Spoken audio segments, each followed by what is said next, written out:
ಬಹಳಷ್ಟು ಜನ ಕೇಳುವಂತ ಪ್ರಶ್ನೆ ಸರ್, ನನಗೆ ಪ್ರೇಮ ವಿವಾಹದ ಯೋಗ ಇದೆಯಾ ಅಂತೇಳಿ. ಸೊ ಪ್ರೇಮ ವಿವಾಹದ ಯೋಗವನ್ನ ನೋಡೋ ಮೆಥಡ್ ಏನು?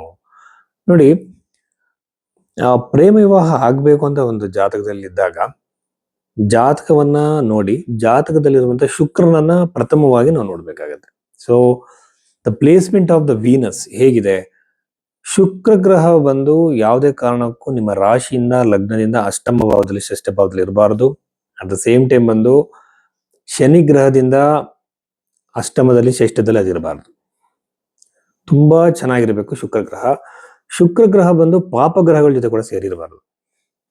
ಪಂಚಮ ಭಾವದಲ್ಲಿ ಸಪ್ತಮ ಭಾವದಲ್ಲಿ ಇರಬೇಕು, ಲಗ್ನದಿಂದ ಅಥವಾ ರಾಶಿಯಿಂದ. ಇದೆಲ್ಲ ನೋಡಿ ಆದ್ಮೇಲೆ ಪಂಚಮಾಧಿಪತಿಗೂ ಸಪ್ತಮಾಧಿಪತಿಗೂ ಒಂದು ಕನೆಕ್ಷನ್ ಇರಬೇಕಾಗುತ್ತೆ. 7th house lord, 5th house lord. ಅನಂತರದಲ್ಲಿ ನೀವು ನೋಡ್ಬೇಕಾಗಿರುವಂತದ್ದು ನಿಮ್ಮ ಸಪ್ತಮಾಧಿಪತಿ ಪಂಚಮಾಧಿಪತಿ ಹೇಗಿದ್ದಾರೆ ಅಂತ ನೋಡ್ಕೋಬೇಕಾಗತ್ತೆ. ಇವೆಲ್ಲ ನೋಡ್ಕೊಂಡ ನಂತರ ಹಸ್ತರೇಖೆಗಳಲ್ಲಿ ಶುಕ್ರನ ಸ್ಥಾನ ಹೇಗಿದೆ ಅಂತ ನೋಡ್ಕೋಬೇಕು. Placement of the Mount of the Venus ಅಂತಾರೆ. ಶುಕ್ರನ ಸ್ಥಾನ ಹೇಗಿದೆ, ಶುಕ್ರನಿಗೆ ಯಾವ್ಯಾವ ಗ್ರಹಗಳು ಕನೆಕ್ಟೆಡ್ ಆಗಿದೆ ಅಂತ ಕೈ ರೇಖೆಯಲ್ಲಿ ನೋಡ್ಬೇಕು. ಎರಡನೇ ತರದ ಕನ್ಫರ್ಮೇಶನ್. ಮೂರನೇ ತರದ ಕನ್ಫರ್ಮೇಶನ್ ಪ್ರಶ್ನೆಶಾಸ್ತ್ರದಲ್ಲೂ ಕೂಡ ನೋಡಿ, ಪ್ರೀತಿ ಮಾಡಿದ್ದಾಗ ಇಮಿಡಿಯೇಟ್ ಮದುವೆ ಆಗಲ್ಲ. ಒಂದು ಟೈಮ್ ಪೀರಿಯಡ್ ಬರಬೇಕು.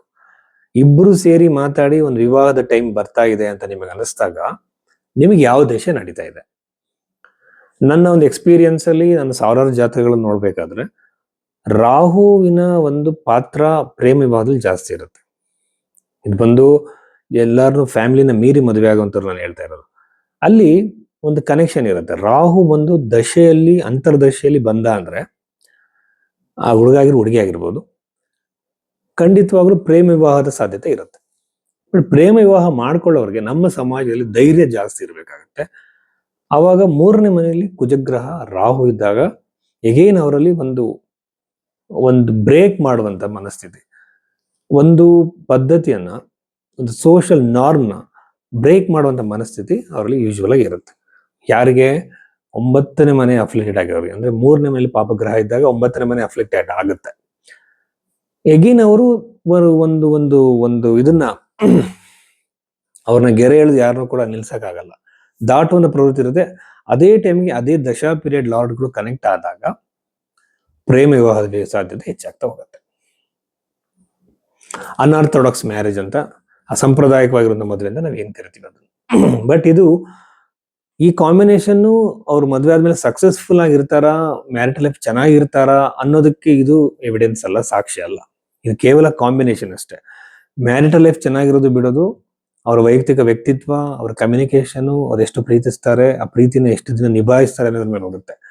ಪ್ರೀತಿ ಮಾಡಿದ ತಕ್ಷಣನೇ ಅವ್ರು ಸಕ್ಸಸ್ಫುಲ್ ಆಗಲ್ಲ. ಅದ್ರ ಬಗ್ಗೆ ಇನ್ನೊಂದ್ಸಲ ಮಾತಾಡೋಣ. ಇಷ್ಟು ವಿಚಾರಗಳನ್ನ ಲವ್ ಮ್ಯಾರೇಜ್ಗಾಗಿ ನಾವು ಕನ್ಸಿಡರ್ ಮಾಡ್ಬೇಕಾಗತ್ತೆ. ಇದ್ರ ಬಗ್ಗೆ ನನ್ನ ರಿಸರ್ಚ್ ಏನಿದೆ ಅದ್ರ ಬಗ್ಗೆ ಮುಂದಿನ ವಿಡಿಯೋಗಳಲ್ಲಿ ನಾನು ತಿಳಿಸ್ತಾ ಹೋಗ್ತೀನಿ.